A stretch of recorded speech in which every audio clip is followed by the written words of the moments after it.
so that we can, rotate the way we need to rotate. And we're in pretty decent shape, but, we wanna make sure that, we have enough depth. So the plan is to, ones versus ones, twos versus twos. The first couple drives with the ones will be thud, but everything else will be live. So the twos are out there, and after the first couple drives with the ones, that'll go right to live. And then we'll play 4 quarters. Might be running a little bit in the fourth quarter or the second half, but the goal is to get these guys out there and be live. Get them in front of a good crowd. It's supposed to be a great day. I think we're north of 50,000 seats sold so far, which for midweek is a pretty good number as it's trending, but hoping to get even more on Saturday. Should be a great turnout and a great opportunity for our guys to play in front of a good crowd. As it relates to quarterbacks, you said recently you were reflecting on 2018 and talking about how you needed transparency in the spring. The circumstances are a little bit different this year, but what's that conversation like at the end of this week? Well, it's changed a little bit in that so that Devin actually had a procedure done today on his throwing hand on his finger. So he's not going to be able to play on Saturday. He will be throwing again real soon, but he won't be able to actually play in the game on Saturday. So the other 4 quarterbacks will play. Really important for Kyle and Tristan to get out there and compete. But I think there's been really good quarterback play. This spring there's been a lot of ups and downs along the way, and so we'll kind of see how Saturday goes, and then take a look at the spring and go from there. Right behind him, Dylan Davis, Delaware Gazette. Just in general, do you think that you anticipate you'd be further along in that decision? You think when the guy started to elevate himself, and are you content with where that's at right now going into it? I know you wanted to have somebody. Yeah. I mean, it would be nice to have it be black and white. I can't sit here and tell you it is right now. I think they've both done really good things. I think there's things they both have to improve on. I think if they were sitting right here, they'd both tell you the same thing. I don't think that there's no games or no agenda here. It's 2 guys competing, and one day one guy has the upper hand, the next day the other guy might have the upper hand. And those reps have been split up evenly. You guys have seen in practice. We've been really making sure we do that. They know that there's things they need to work on. There's things that they've done well. I guess this is practice, 13, right? Yep. And that's it's still not a ton of practices. You get double that in the preseason. So we'll keep building, keep growing, and you just never sure how these things shake out anyways. I guess we know in the past there's times we needed 2 quarterbacks, 3 quarterbacks, whatever it is. And so I think after the season 2 or after the spring, we'll go through, take a look at the numbers, who grade out a champion, the completion percentage, those types of things too, that'll help us. But for Kyle and Tristan, great opportunity on Saturday to put it on the field. Because ultimately you can say that it's the same, it's not, it's just not the same being here and practicing in front of just a small group as opposed to being in the stadium. Third row right, Tony Girdman, Buckeye Huddle. Ryan, you just said the Dwayne to Joe thing. Now an injury happens to the hand, which happened to Joe in 2017. Did that go through your mind as well?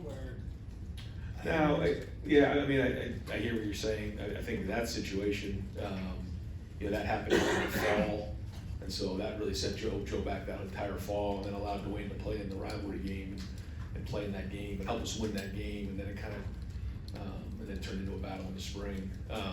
This one's different.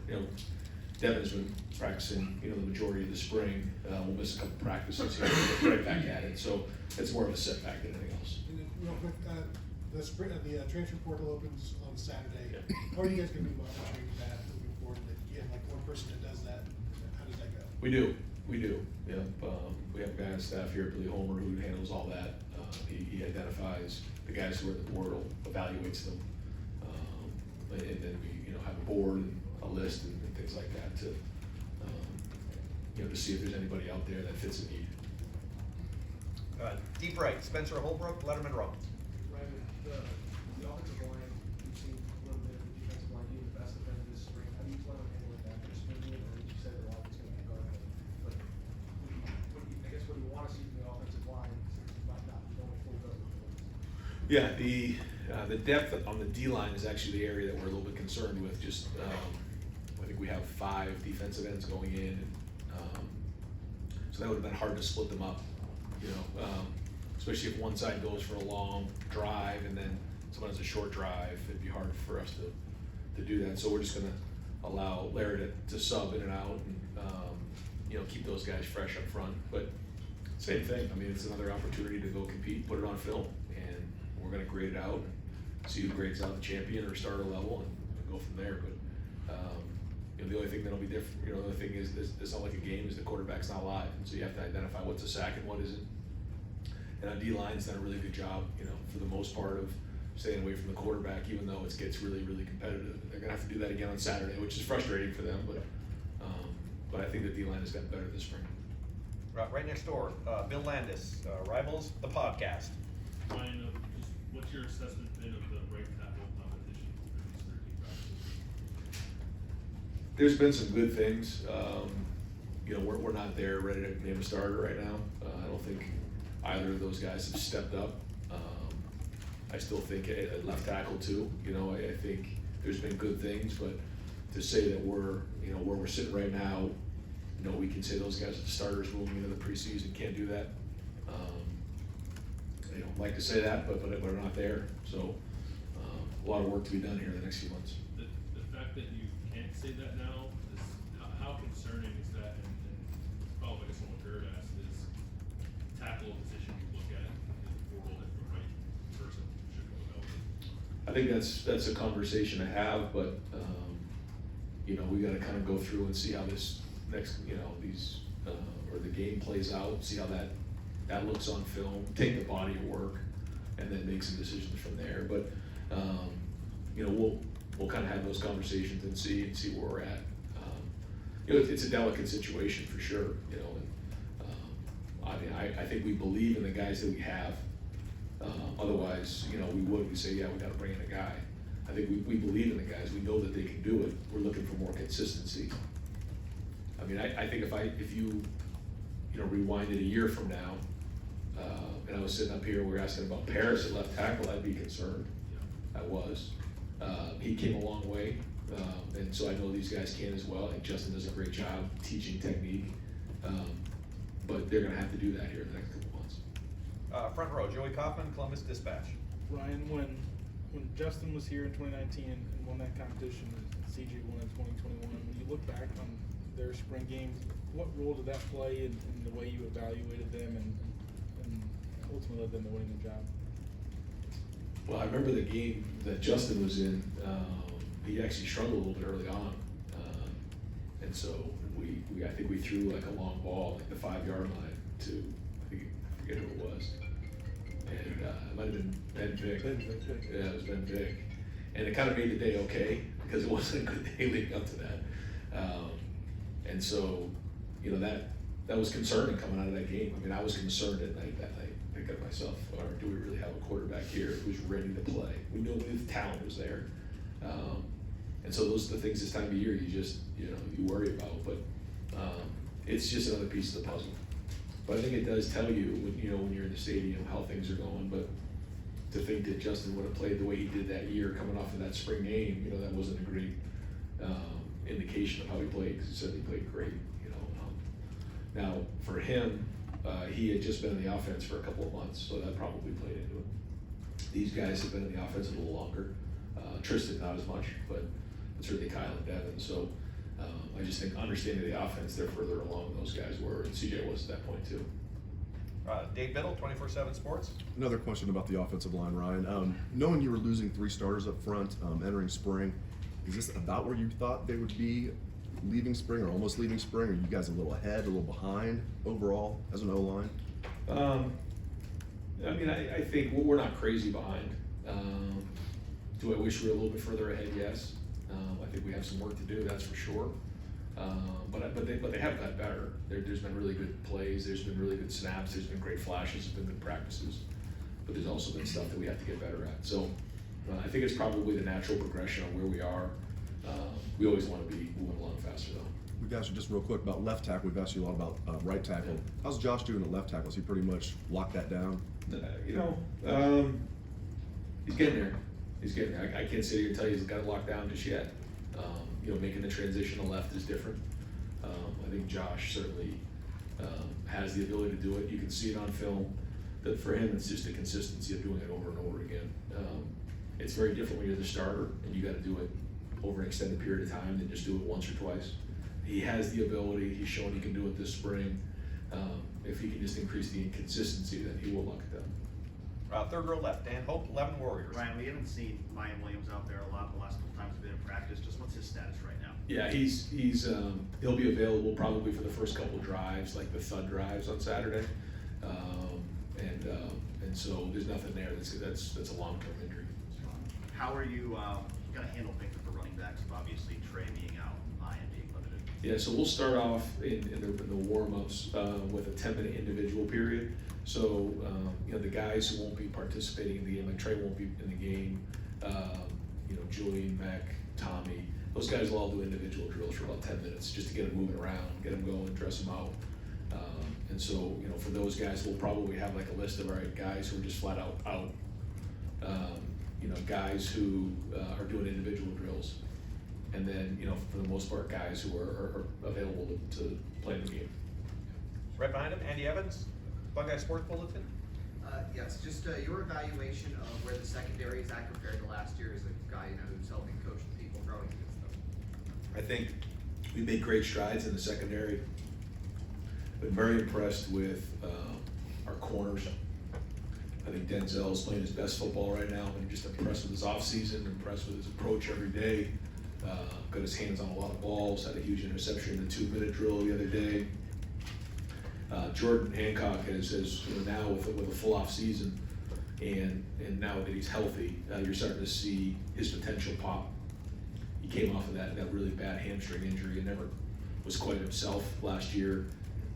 He's somebody that we got a lot of excitement around.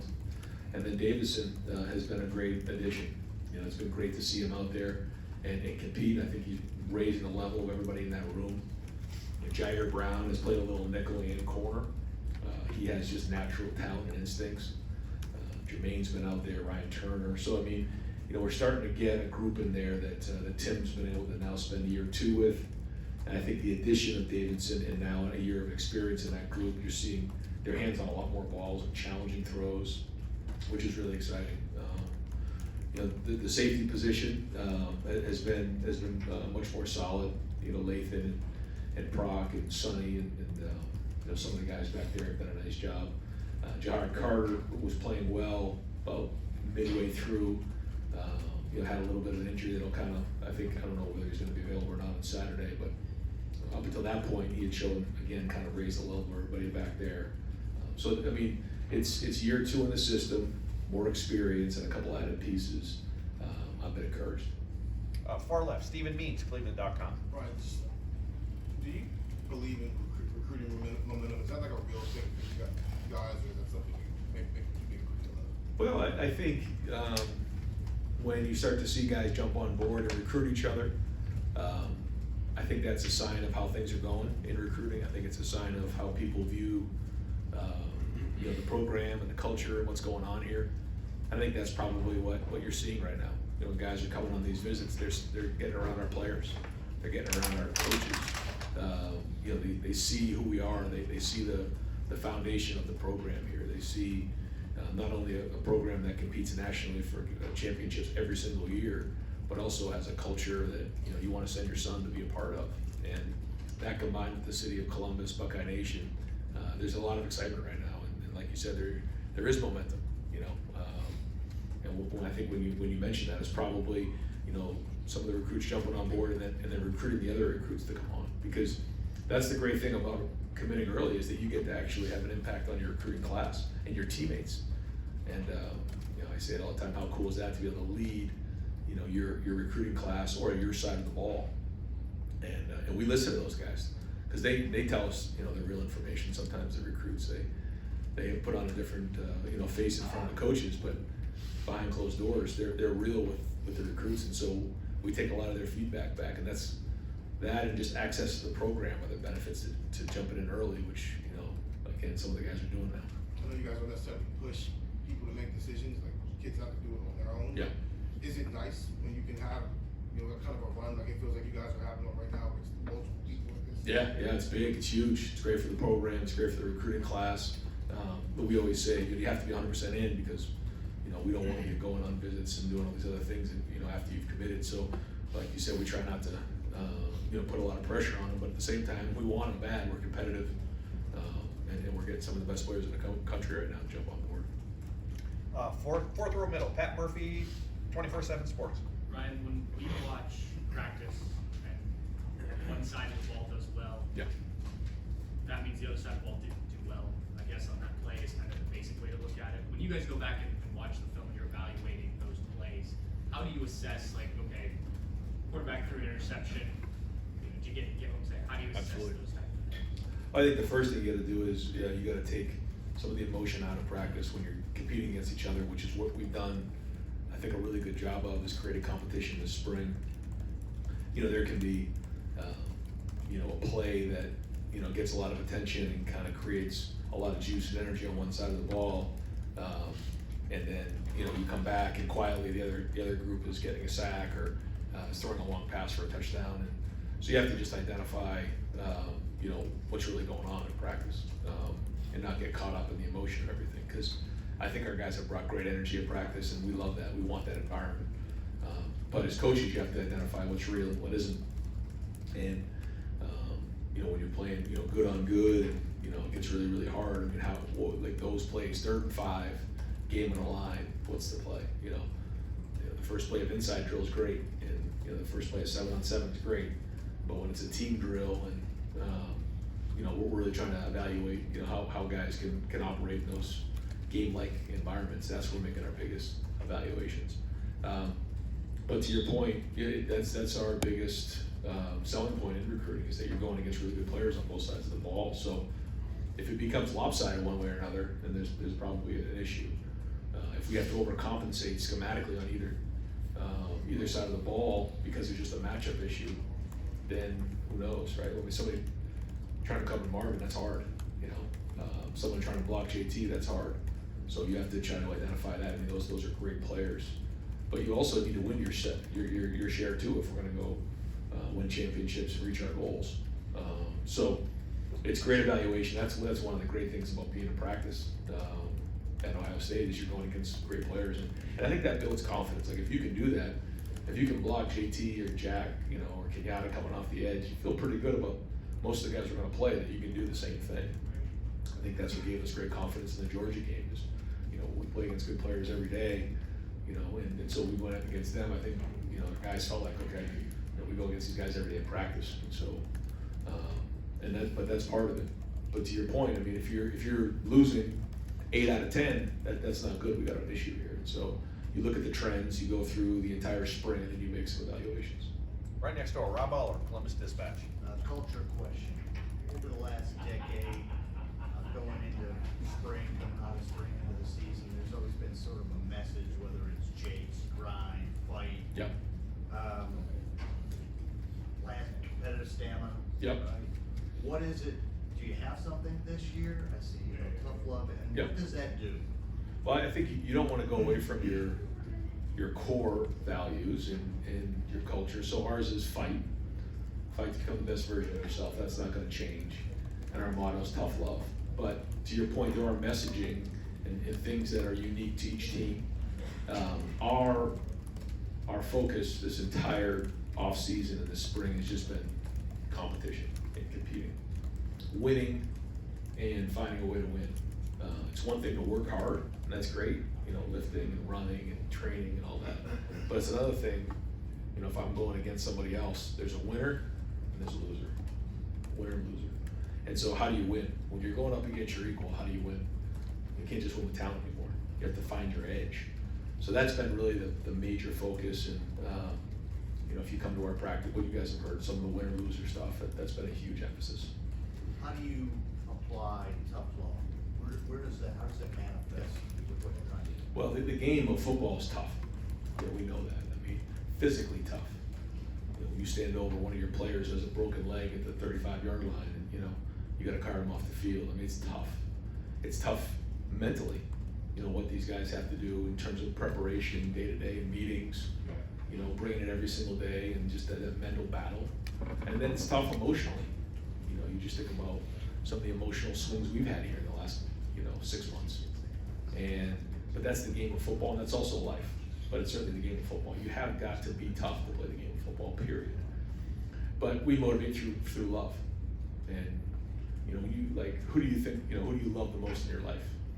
You know, usually it's your family, your close best friends. So what would you do for them? Kill somebody for them, right? I mean, that's your family. So there's nothing more powerful or sustainable, in my opinion, than love.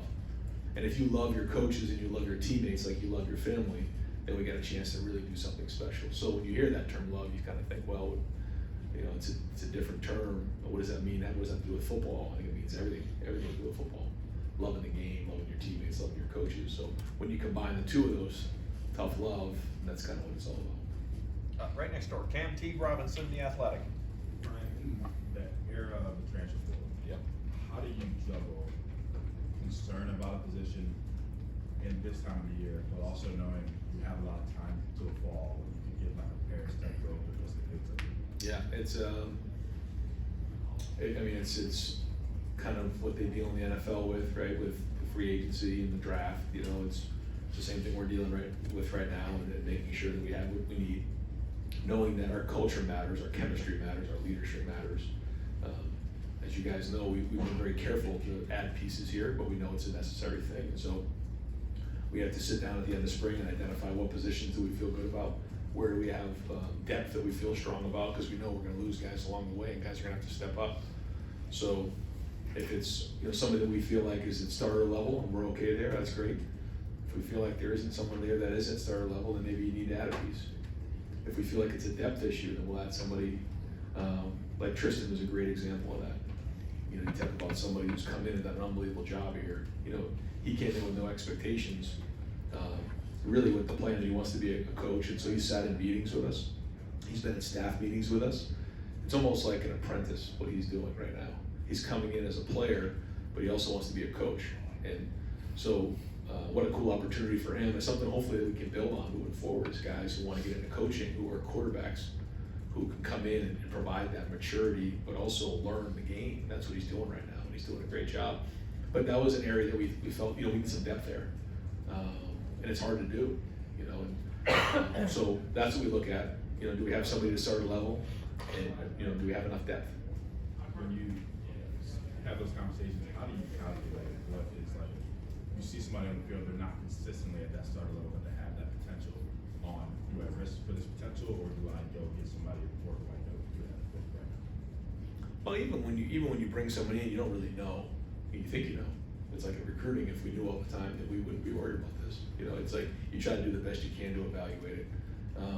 But again, we put so much, probably more than anybody else in the country, into the guys who have been in the program for a few years, and that matters. They understand the culture, they've been through it with Coach Mick and all that, and so we'd rather not, but sometimes there's times we feel like we need to, then we will. All right, Clay Hall, WSYX. There's a couple of, I think, NIL opportunities coming up. Yep. Are you see yourself as the point person for NIL? To somebody who sits in an office and gauges who needs what? Yeah, certainly no. I can't do that. I don't do that. But I am trying to circulate the conversation to understand, for everybody in Buckeye Nation, the city of Columbus, the state of Ohio, to normalize NIL, because it's not going anywhere, and it's a critical part of our recruiting. And we've had a lot of people who have embraced it, and because of that, we're starting to build some momentum here in recruiting. But we're going to need more and more help. That's just the way it is. And so I'm, trying to do the best I can to, again, normalize the conversation and help our guys with opportunities. Not that I can directly do that, but by talking to folks and let them understand that this is okay. This is something that, is important to our program. It is part of my job now. Luke Fedlin indicated to me that he thinks by late summer, we may have some congressional involvement. Do you think there's guardrails or more enforcement or whatever you want to call it coming? I hope so.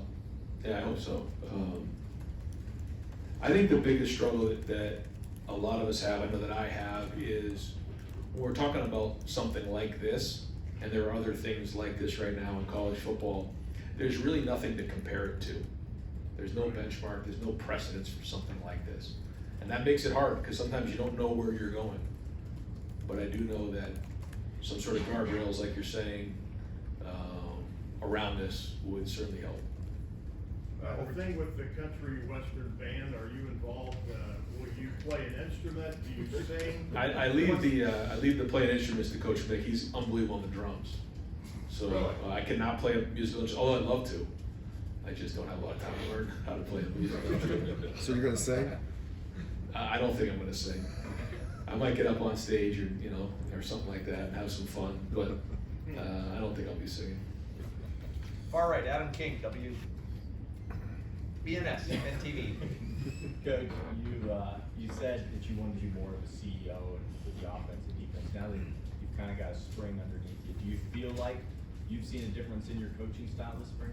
You'd have to ask the coaches. I'm not sure. I'm trying to stay in the middle of the field. It's not easy to do. I'm trying. How do you think Coach Hartline's come along in this offensive role? I think first off, on the offensive side of the ball, the only way to really allow them an opportunity to progress is to kind of take a step away. I think it's hard when you're in that situation. I've been in that situation before, and the first thing you ask is, what does the coach expect me to do here, as opposed to what's best? And so I think they've been navigating that well. Certainly he and Justin, work well together. They're both very bright. Keenan, Corey, Tony. I mean, it's a good group in there, and they know the system, which is great. But a big part of that is how does the system, adapt to this group, because this is a different group than we had last year. Every year it changes. So really bright group, and I think it's been great to see the new dynamic in place. Right in front of Justin Holbrook, WCMH. Going back to depth, if you think about a player who has a really good spring or a good spring game, especially in the ones because of injuries, how do you balance that with the immediate and what might be offered somewhere else this season, and building them and being part of that depth and being part of this to stay around? Yeah, it's. I don't think there's a hard and fast answer to that. I think you have to take all things into consideration, and you try to do the best you can. But I think you're identifying all the things that come into play when you're having these conversations. And if it was just clear cut, it would make it a lot easier. But there's a lot of things to consider. How much weight do you put on how a guy plays in front of 50,000 people on this one day as opposed to the totality of spring?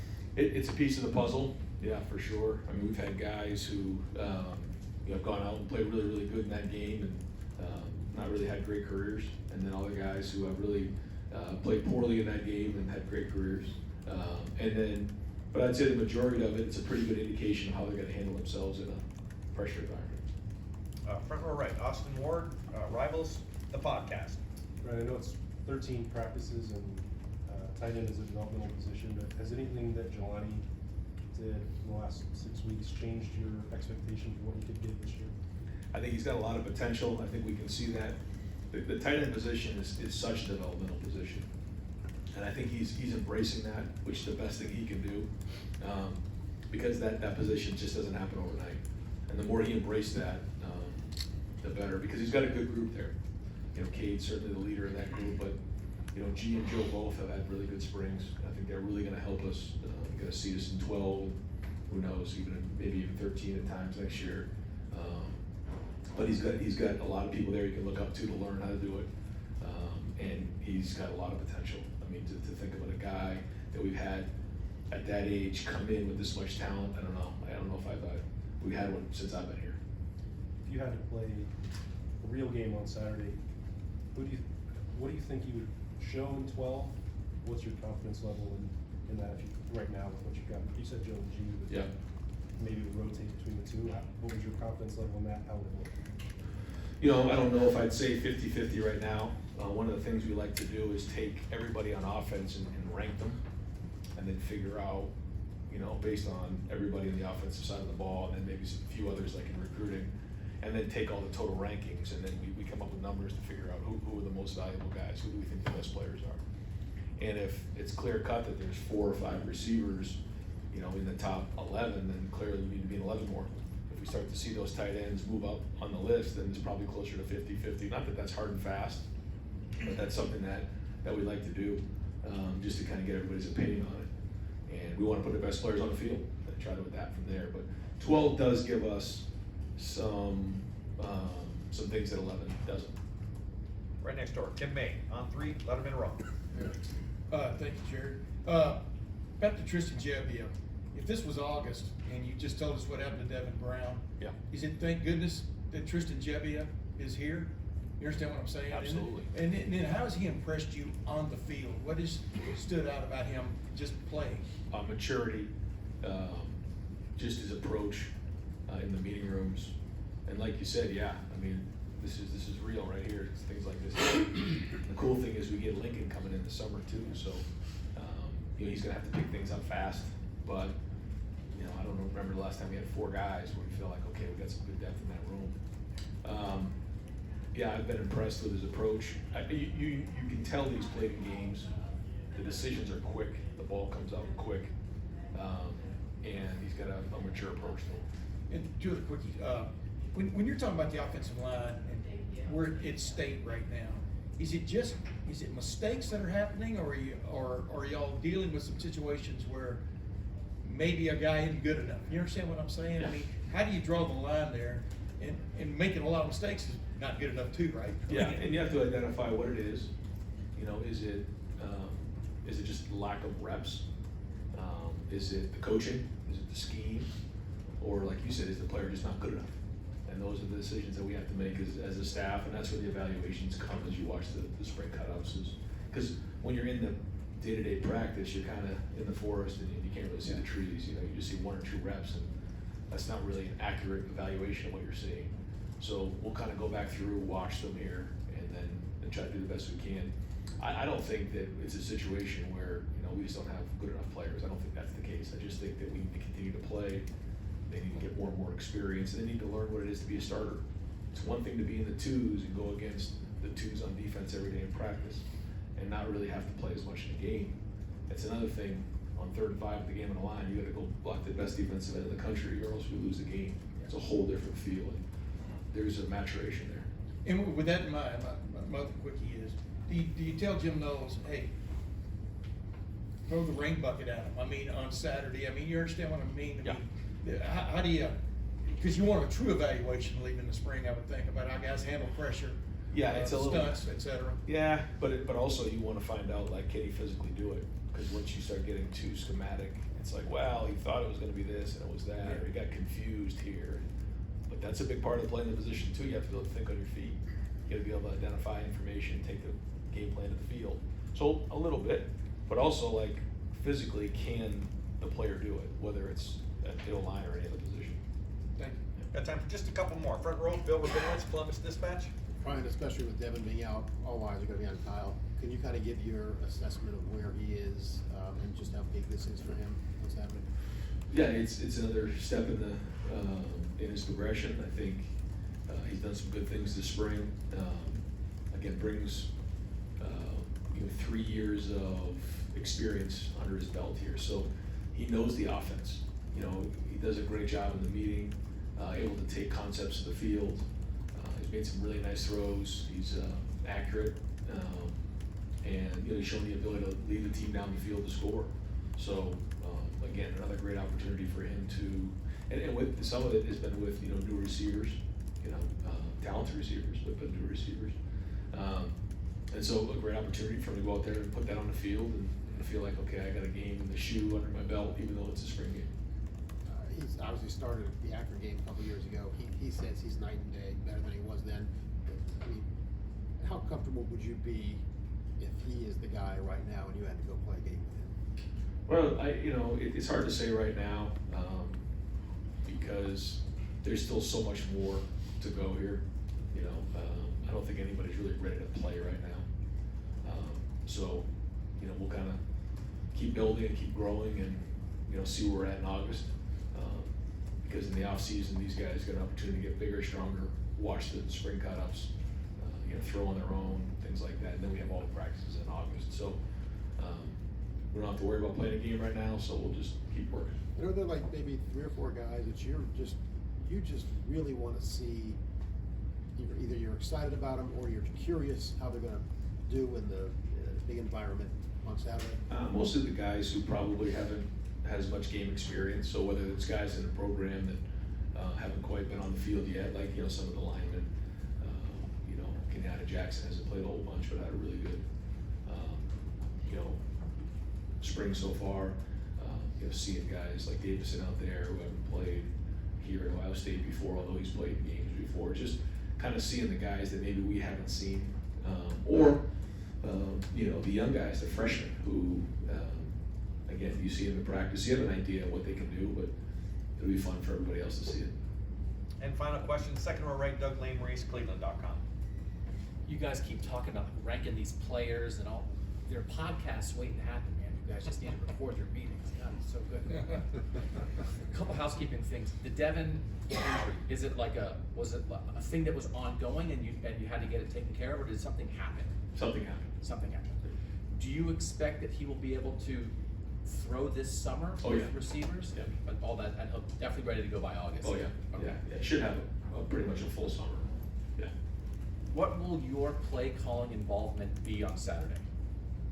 I'll be on the headset and just kind of go through the game plan and what we want to show, what we want to do in the game, and then, you know, let Brian call it. I'll kind of be right there, and we'll, you know, I won't be, you know, I'll probably have the play sheet in front of me or anything like that and go through it situationally, let Brian do that.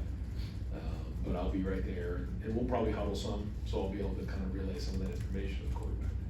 And then last thing, talking about the recruiting momentum and the announcement of another collective today.